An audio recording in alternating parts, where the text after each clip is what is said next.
오늘은 행복에 대한 주제입니다.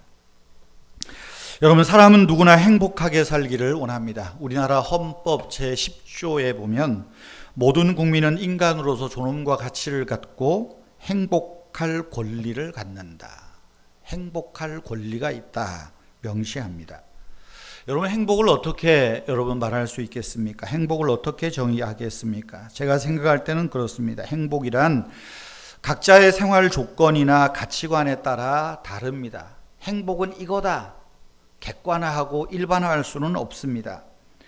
최소한의 행복이라는 것은 최소한의 인간적인 어떤 고통이 없는 상태, 아니면 만족감을 느끼는 상태가 행복 아닐까. 고통이 없고 만족감을 느끼는 상태. 어떤 것에도 어느 누구에게도 방해받지 않고 내 감정과 내 몸이 조금은 편안하고 자유로운 상태가 행복이 아닐까, 그런 생각을 해봅니다. 더 나아가서 내가 바라는 욕구, 욕망을 어느 정도 충족하고 또 내 삶에서 좀 즐거움과 여유로움을 느낄 수 있는 그런 상태가 행복이지 않을까, 저는 그렇게 생각합니다. 그런데 어떻습니까? 우리는 여하튼 이런 행복을 느끼는 시간, 느끼는 순간들이 그렇게 많지 않다는 것입니다. 여러분, 행복하십니까? 우리는 행복하기를 원합니다. 행복에 관심이 있습니다. 행복 키워드를 검색해 보십시오. 얼마나 행복에 대한 강의가 많은지 모릅니다. 서점에 나가 보십시오. 행복이 들어간 책은 부지기수입니다. 너무너무 많습니다. 행복 키워드가 넘쳐납니다. 어쩌면 행복이라는 단어가 과잉될 정도의 그 시대에 살고 있습니다. 그래서 저는 오늘 설교를 준비하면서 제목을 행복 숭배 시대, 이렇게 한번 정해보았습니다. 이처럼 넘쳐나는 행복 키워드에 살고 있는 오늘의 시대가 어쩌면 행복을 숭배하는 그런 시대가 아닐까. 사람들은 저마다 행복을 숭배하는 일에 뒤처지지 않기 위해서 저마다 행복한 삶에 많은 투자들을 합니다. 여러분도 행복하기 위해서, 행복하게 살기 위해서 여러 걸 투자할 겁니다. 그런데 여러분이 투자하시는 것만큼 행복하십니까? 행복해졌습니까? 오늘날 행복 키워드가 차고 넘치는 이 시대는 불행스럽게도 다 불행하다는 증거입니다. 내가 불행한데 좀 이 불행에서 탈피할 게 없을까? 그래서 여기도 행복, 저기도 행복, 온통 행복한 삶이 뭐냐? 찾고 있는 것입니다. 그런데 정말 이 시대가 행복할까? 오늘날 사회에서 발표하는 여러 각종 지표들을 보십시오. 이혼율, 자살률, 우울증 환자들이 점점점 많아지는 비중들, 직업 만족도, 우리의 형편들은 과거보다 분명히 나아진 것 같은데 행복률, 행복지수는 과거보다 한참 떨어져 있다는 것입니다. 행복의 조건들은 많이 갖추어 놓았는데 점점 행복은 저 먼 세상의 이야기처럼 느껴지는 것이 오늘 우리 시대이기도 합니다. 하버드 대학의 길버트라는 교수의 책이 있습니다. 제목이 뭐냐 하면 행복에 걸려 비틀거리다. 오늘 이 시대가 행복에 걸려서 지금 전부 비틀거리고 있다는 거예요. 내가 미래에 행복하기 위해서 자격증도 따고 공부도 열심히 하고 좋은 직장에 가기 위해서 열심히 미래를 위해서 투자하고 희생하는데 비틀거린다는 거예요. 정작 행복하지 않다는 겁니다. 그러니까 또 비틀거리면서 그래, 그때가 좋았어, 과거가 좋았어, 과거를 회상하고 과거에 자기가 즐거웠던 거를 이상화합니다. 그러면 과거로 돌아가시겠어요? 그러면 또 싫다 그러죠. 행복에 비틀거리는 거예요. 그러면 정말 행복이 뭡니까? 지금, 오늘의 만족도겠죠. 그러면 오늘의 행복을 추구합시다 해서 나오는 현대사회의 행복 숭배의 모습이 뭡니까? 오늘 먹고 마시고 즐기자. 그래서 특별히 젊은 층들이 자기의 행복을 위해서 열심히 지금 투자하는 게 뭘까요? 소비예요, 소비.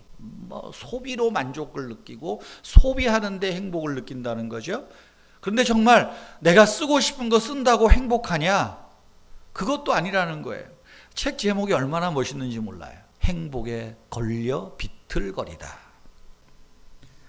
여러분, 성경은 우리 인생에 대해서 아주 사실적으로 말합니다.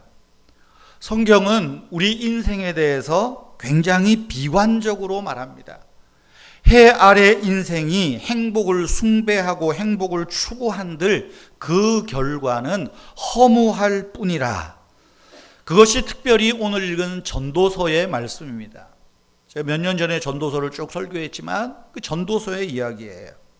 인생은 허무하다. 아무리 행복하기 위해서 발버둥 쳐봐야 돌아오는 건 헛되고 헛될 뿐이라 성경은 사실적으로 말합니다. 하지만 성경은 인생은 허무하다라고만 끝나지 않습니다.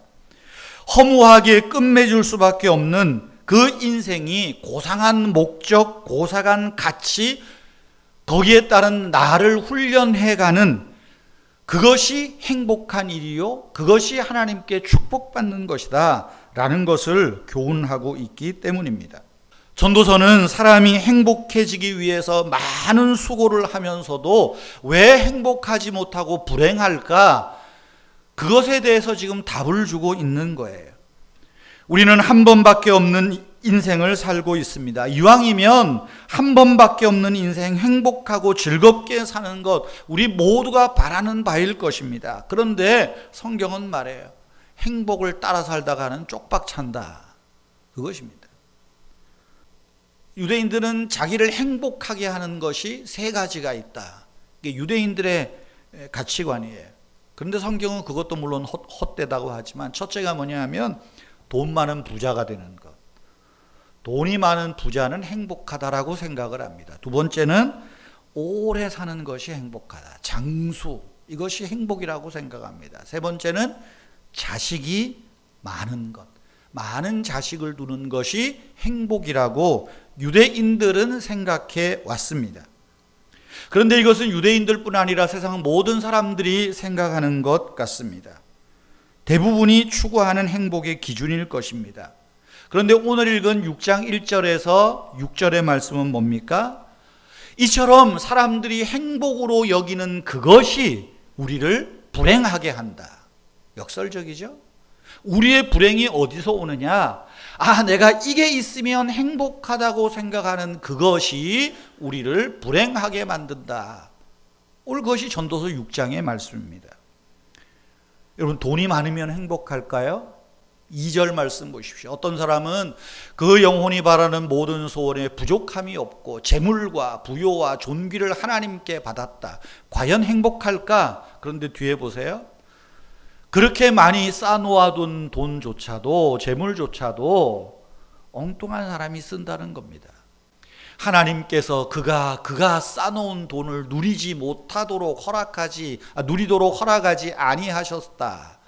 이것도 헛되어 악한 병이다. 그러니까 재물을 많이 쌓는 부자라고 해서 거기에 행복이 있지 않다는 겁니다. 오래 살면 행복합니까? 장수하면 행복할까요? 6절은 어떻게 말합니까? 비록 1000년의 갑절을 산다 할지라도 행복을 보지 못하면 1000년의 갑절을 산다고 장수한다고 운동하고 좋은 음식 먹고 좋은 약 먹고 영양제 먹고 열심히 장수했는데 행복하지 못하더라는 겁니다. 오래 사는 것도 행복이 아니에요. 자식이 많으면 과연 행복할까? 3절도 보세요. 비록 100명의 자녀를 낳고 장수하여 사는 날이 많을지라도 그의 영혼은 그 행복으로, 앞서 말하는 거예요. 자식도 많고 돈도 많고 오래 사는 그것으로 만족하지 못한다. 오히려 뭐라 그래요? 신세 한탄하는 거예요. 내가 죽을 날 보니까 이 100명의 자식들이 나를 제대로 장사를 치러줄래나. 차라리 태어나지 않은 자가 더 낫다. 신세 한탄 아닙니까? 그러니까 솔로몬은 히브리 사람들이 생각하는 행복의 기준을 뒤집어 버려요. 이것이 행복을 주는 게 아니다 라고 말합니다. 돈 많이 벌고 자식 많이 낳고 오래 사는 것이 행복인 줄 알았는데 솔로몬이 말하는 것은 그렇게 생각하는 행복, 그 이상의 것이 있다는 거예요. 우리가 생각하는 행복, 그래서 그 행복을 얻기 위한 그 이상의 가치, 그 이상의 것이 더 중요하다는 겁니다. 그것이 뭡니까? 사랑 아니겠어요? 왜 행복하지 못하냐? 사랑이 없어서 그런 거예요. 사랑할 줄도 모르고 사랑받을 줄도 모릅니다. 그러니 세상 곳곳에 사랑 없다는 탄식, 행복하지 못하다는 것 아닙니까? 행복은 이야기하는데 삶의 가치를 모릅니다. 나를 통해서 누가 기뻐할까? 나를 통해서 어떤 사람이 유익을 얻을까? 내 삶의 가치를 생각하지 않습니다. 오직 먹고 마시고 즐기고 자식 많이 낳아서 자식 덕을 볼까? 헛되고 헛되다는 겁니다. 현재를 감사하고 현재를 기뻐하고 현재를 사랑하고 즐기는 것, 자기 자신뿐 아니라 타인을 위한 가치 있는 삶의 의미를 찾아가는 거기에 행복이 있다. 행복 그 자체가 아니라는 거예요. 물질 만능, 보이는 가치를 행복으로 삼는 오늘 이 행복 숭배 시대에 어쩌면 오늘 전도서 6장의 말씀이 꼭 필요하지 않나 싶습니다. 행복보다 더 높은 가치가 필요합니다. 행복이라고 여기는 것보다 더 나은 의미에 우리는 목적을 두어야 됩니다. 행복 그 자체를 목적으로 삼지 마십시오. 행복은 따라오는 거지 행복 그 자체가 우리의 목적이 될 수 없다는 것입니다.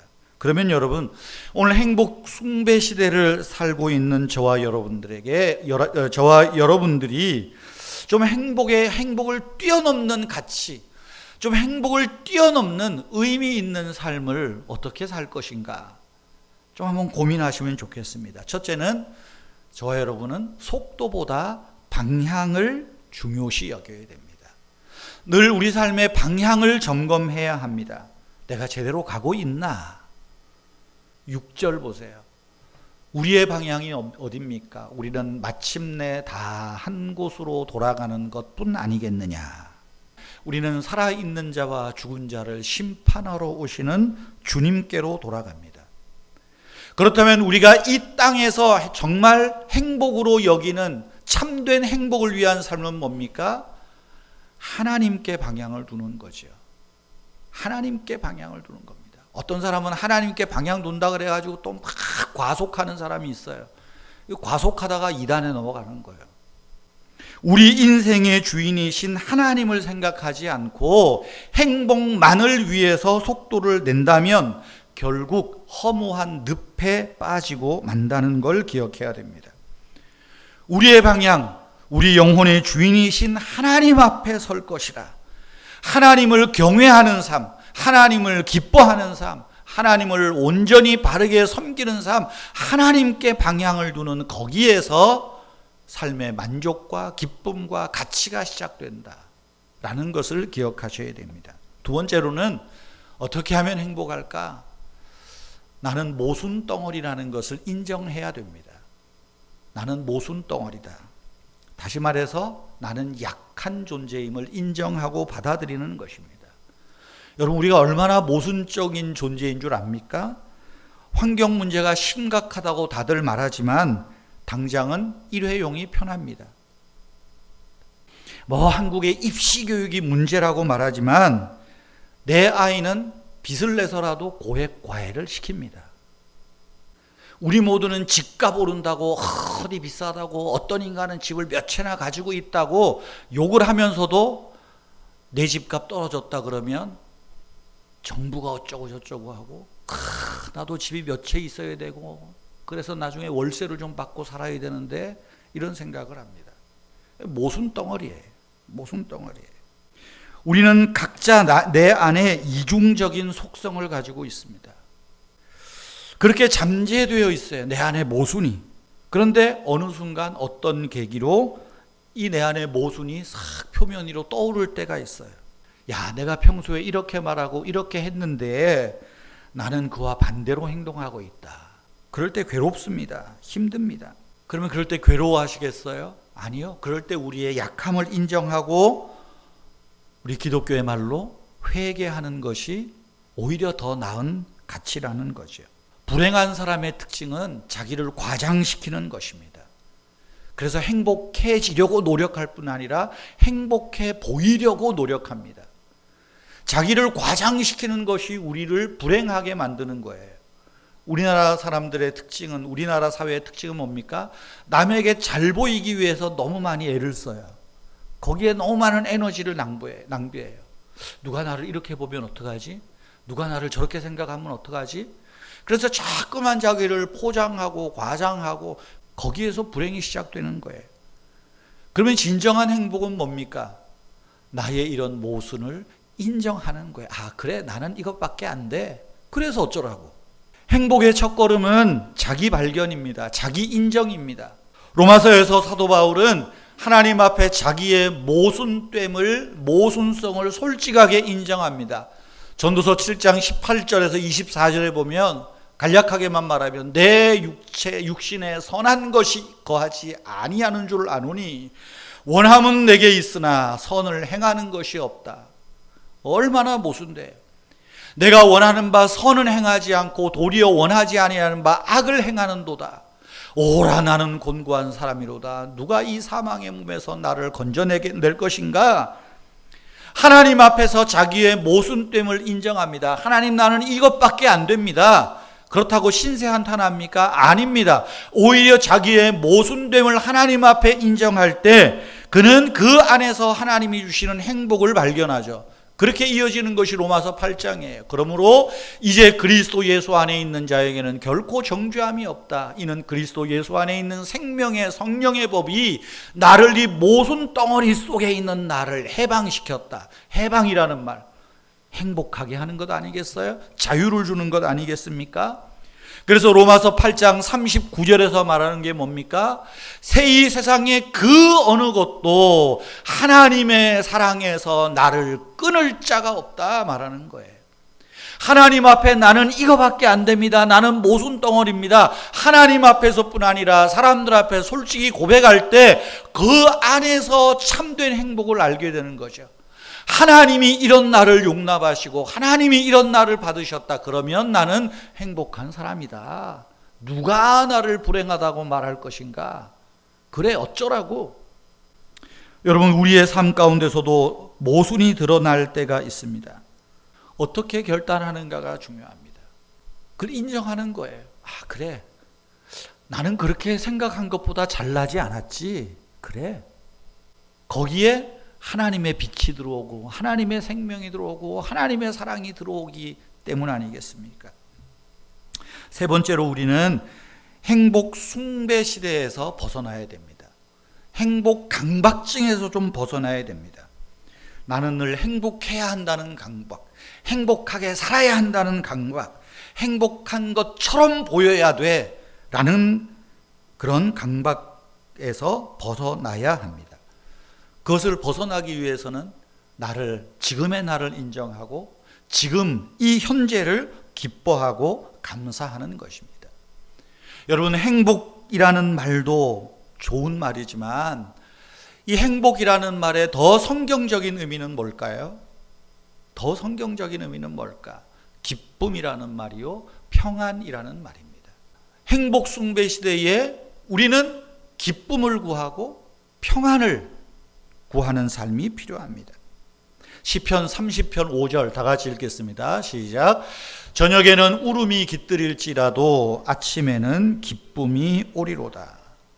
행복이라는 말로 바꿔볼까요? 기쁨을? 기쁨이 온다. 행복이 온다. 행복은 내가 행복해지기 위해서 발버둥 친다고 얻을 수 있는 것, 쟁취하는 게 아니라 오는 거예요. 그래서 행복보다 더 성경적인 말은 기쁨이에요. 오는 기쁨. 영문학자 C.S. 루이스의 책에 제목이 예상치 못한 기쁨이라는 책이 있어요. 예기치 못한 기쁨. 제목이 말하는 게 뭡니까? 기쁨은 예상치 못할 때 온다는 거예요. 내가 기뻐해야지. 그리고 기뻐하는 건 기쁨이 아니죠. 감탄사, 이게 기쁨이에요. 야, 멋지네. 기쁨은 생명입니다. 기쁨은 선물입니다. 그래서 기쁨이 오리로다. 오리로다. 이 기쁨이 어디서 올까요? 시편 16편 11절 다 같이 읽습니다. 주께서 생명의 길을 내게 보이시리니 주의 앞에는 충만한 기쁨이 있고 주의 오른쪽에는 영원한 즐거움이 있나이다. 이 기쁨이 어디서 옵니까? 주님에게서부터 옵니다. 주님으로부터 옵니다. 주님이 주시는 선물이라는 것입니다. 우리는 이 기쁨을 길에서 발견할 수 있어요. 길에서, 우리의 삶에서, 일상에서. 그래서 순간순간 발견하는 거예요. 우리의 일상의 삶에서 발견하는 기쁨. 예상치 못한 기쁨. 그때 어떻게 해요? 아, 행복하다. 그 순간이 제일 행복한 겁니다. 여러분, 행복을 잡으려고 하지 마십시오. 행복은 오는 겁니다. 그 순간이 왔을 때 기뻐하고 감사하세요. 삶의 페달을 밟으세요. 힘들지만. 시편 35편 5절을 잘 보세요. 슬픔이 찾아올 때도 있습니다. 기쁨만 있지 않습니다. 울음이 깃들일지라도. 깃들인다는 말, 하룻밤 묵고 간다는 말입니다. 물론 우리의 삶에서 어떨 때는 이 울음이, 슬픔이 하룻밤이 아니라 장기 투숙객처럼 또아리 틀 때도 있습니다. 아무리 장기 투숙객이라도 슬픔은, 울음은 깃들일 뿐이라는 것, 조금 있으면 지나간다는 것을 기억하십시오. 그러면 울음이 올 때는 어떻게 해요? 그냥 우세요. 울음이 올 때는 그냥 우세요. 아프면 아프다고 하세요. 근데 우리 기독교인들의 맹점이 뭐냐 하면 막 슬퍼하고 울음이 오고 막 그러면 막 억지로 참아요. 아니요, 울음이 깃들일 때는 우는 것도 행복입니다. 누가 행복한 사람이에요? 울 수 있을 때 우는 사람이 행복입니다. 울음이 지나간 자리에 기쁨이 온다. 그 오는 기쁨을 즐기십시오. 오는 기쁨을 감사하십시오. 그것이 행복이라는 거예요. 기쁨뿐 아니라 행복은 평안입니다. 기쁨이 오는 것이듯이 평안도 오는 겁니다. 요한복음 14장 27절 다 같이 읽습니다. 평안을 너희에게 끼치노니 곧 나의 평안을 너희에게 주노라. 내가 너희에게 주는 것은 세상이 주는 것 같지 않도다.